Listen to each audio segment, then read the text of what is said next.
નમસ્કાર, મારી પાછળ રહેલો લાલ રંગ છે એ ઘણું બધું સૂચવે છે. એમ પણ લાલ રંગ દેખાય એટલે આપણને ખબર પડે કે એ એલર્ટનો છે, સાવધાન રહેવાનો લાલ રંગ છે. અને આ એલર્ટ આપ્યું છે હવામાન વિભાગે. ગરમી ખૂબ જ વધારે પડવાની છે ગુજરાતમાં.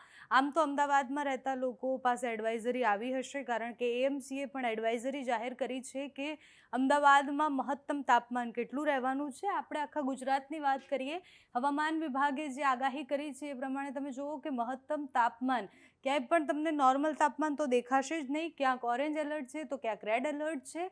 રેડ એલર્ટ કેટલા વિસ્તારમાં છે તો બનાસકાંઠા, પાટણ, મહેસાણા, ગાંધીનગર, અમદાવાદ, આણંદ, બોટાદ, અમરેલી, ભાવનગર, રાજકોટ, સાબરકાંઠા, અરવલ્લી, મહીસાગર, પંચમહાલ, દાહોદ, છોટાઉદેપુર, ભરૂચના અમુક વિસ્તાર, નર્મદાના અમુક વિસ્તાર, વડોદરા, બધી જ જગ્યાએ રેડ એલર્ટ આપવામાં આવ્યું છે. આ બધા જ વિસ્તારોના તાપમાનની વાત કરીએ તો સુરેન્દ્રનગરમાં 44.3, અમદાવાદમાં 44.3, ગાંધીનગરમાં 45, બનાસકાંઠામાં 43.2, આણંદ અને ખેડાની આસપાસ 44.1, વડોદરાની આસપાસ 41.2, ભાવનગરમાં 44.2, અમરેલીમાં 44, રાજકોટમાં 43. એટલે બધે જ પારો હાઈ રહેવાનો છે.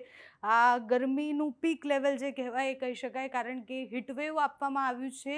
ભયંકર ગરમી પડવાની છે. રેડ એલર્ટ આપવામાં આવ્યું છે. તમે ઘરની બહાર નીકળો તો તમારે સાવધાન રહેવાનું છે. એએમસીએ સૂચના જાહેર કરી દીધી છે. એના સિવાય હવામાન વિભાગે પણ 2-3 દિવસ પહેલાં જ સૂચના જાહેર કરી હતી કે આખું જે અઠવાડિયું છે એ હીટવેવવાળું રહેવાનું છે.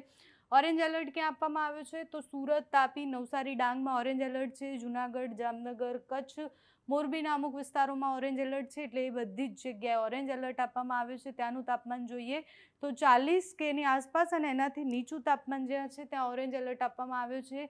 40થી ઉપર જ્યાં પણ તાપમાન છે ત્યાં બધી જ જગ્યાએ રેડ એલર્ટ આપવામાં આવ્યું છે. એટલે આ એલર્ટ સૂચવે છે કે આપણે આગામી અઠવાડિયું, એટલે આ જે અઠવાડિયું છે એ અઠવાડિયું સાવધાન રહેવાનું છે. કામ વગર બહાર નથી નીકળવાનું. હવામાન વિભાગે જે આપેલી આગાહી છે એના સિવાયની વાત કરીએ કે એએમસી આજે સૌથી પહેલાં સવારે જ્યારે ઉઠ્યા ત્યારે સૌથી પહેલાં જોયું તો એએમસીનું એ સૂચનાવાળું જે એડવાઇઝરીવાળું જે પેપર હોય એ આવ્યું હતું કે જેમાં 20, 21, 22, 23 ને 24 તારીખ સુધી મેક્સિમમ ટેમ્પરેચર 45 સુધી પહોંચવાની સંભાવનાઓ છે.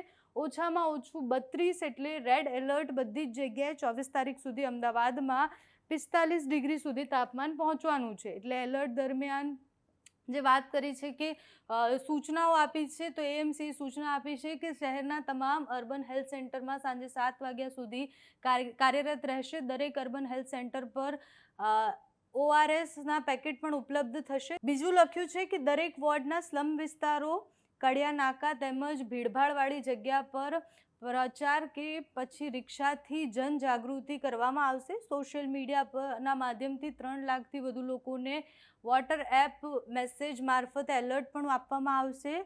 સફાઈ કામદારોની બપોરની કામગીરીનો સમય 3 વાગ્યાથી બદલી અને 4:30 વાગ્યાનો કરવામાં આવ્યો છે.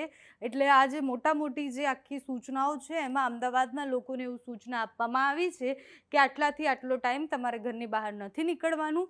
જો તમે ઘરની બહાર નીકળો છો તો તમારે સતત લિક્વિડનું સેવન કરવાનું છે. એટલે કે તમારે છાશ છે, પાણી છે, બધું સતત પીવાનું છે અને ગરમીથી બચવાનું છે. આ ગરમીનો પારો ક્યારે ઓછો થશે તો આ અઠવાડિયા પછી હવામાન વિભાગ અને હવામાન નિષ્ણાંતોનું માનવું છે કે ફરીથી પ્રી મોન્સૂન એક્ટિવિટી થશે. એટલે એક આખું અઠવાડિયું ફરીથી વરસાદની સંભાવનાઓ છે. ચોમાસું જેમ જેમ નજીક આવે છે એમ બેવડી ઋતુ તમને દેખાશે. વરસાદ પાછો બંધ થશે ત્યારે પાછી ગરમી પીક પર આવશે. પણ આ અઠવાડિયું એવું માનવામાં આવે છે કે રેડ એલર્ટ આપવામાં આવ્યા છે અને ઓરેન્જ એલર્ટ આપવામાં આવ્યા છે. એટલે હીટવેવનું આખું જે કહેવાય એ આ અઠવાડિયા પૂરતું જ રહેશે. એના પછી સાર્વત્રિક ઠંડક તમને જોવા મળશે વરસાદને કારણે. ચોમાસું જેમ જેમ નજીક આવશે એમ એમ ગરમી પણ ઓછી થતી જશે. એટલે ગુજરાતના લોકોએ આ અઠવાડિયું સાવધાન રહેવાનું છે. અમદાવાદના લોકોએ સાવધાન રહેવાનું છે, કારણ કે એએમસીએ આપેલી સૂચનાનું બને એટલું વધારે આપણે પાલન કરીએ. બપોરના સમયે બહાર ન નીકળીએ, ગરમી અને ભીડભાડવાળી જગ્યાએ ન જઈએ, સાથે જ પોતાનું સાચવણ રાખીએ અને આપણી આસપાસ જે પશુઓ છે જેમ કે કૂતરો છે કે બીજા કાંઈ પણ છે પ્રાણીઓ, તો એને પણ આપણે પાણી પાતા રહીએ, આપણાથી બનતી જે પણ સુવિધા એને આપી શકીએ તો સારું. એટલે આ અઠવાડિયું સાવધાન રહેવાનું છે ગુજરાતે. એટલે આ ક્રાઇમ પેટ્રોલ નથી ચાલી રહ્યું કે સાવધાન રહેવાનું છે, સતર્ક રહેવાનું છે, પણ ગરમીથી તમારે સાવધાન રહેવાનું છે. આજના દિવસ પૂરતું આ જે સૂચનાઓ આપેલી છે એએમસીએ, એ સૂચનાનું પાલન કરવાનું છે. 24 તારીખ સુધી 45 ડિગ્રી સુધી તાપમાન જવાની સંભાવનાઓ છે.